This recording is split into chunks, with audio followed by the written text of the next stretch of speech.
Hello mga kananay! Welcome back to my vlog. So, for today's video, samahan niyo ako maglinis na aming munting tahanan. But before that, ilabas ko muna yung mga iluluto ko para mamayang tanghali, malambot na siya.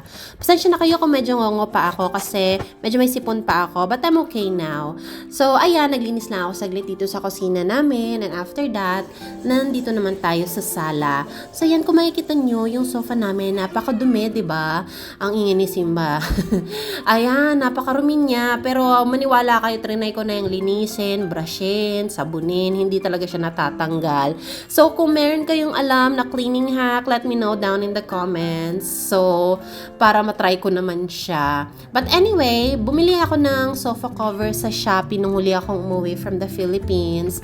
Ito na yung pinaka-ideal para sa amin, lalo na kung katulad nyo ako na meron kayong small kid or my pets. Mas maganda yung meron kayong sofa cover kasi at least malilinis nyo siya, malalabahan nyo siya every week.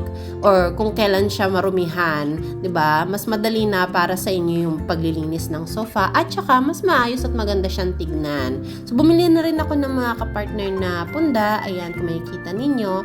And after this, yan, maglilinis naman ako, magwawalis naman ako dito sa sala namin.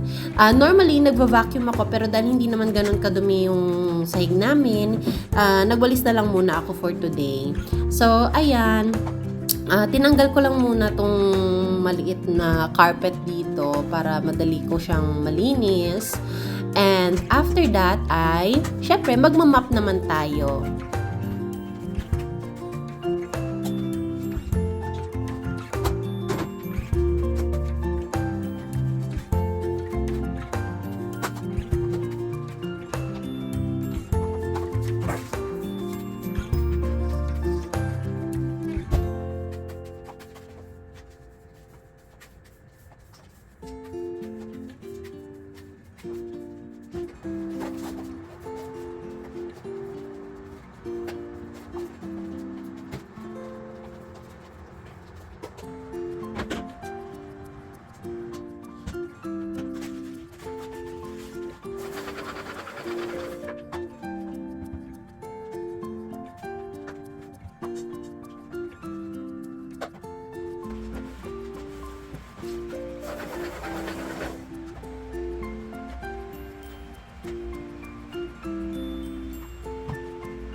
So, ayan, after kong mag-mop dyan, binalik ko lang yung mga gamit and finishing touches ng mop. And here's the before, diba? Pangit, diba?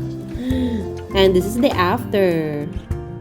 So, thank you so much guys for watching. I hope na-motivate ko kayo maglinis for today. Don't forget to like, comment, and share. Thank you so much. Bye!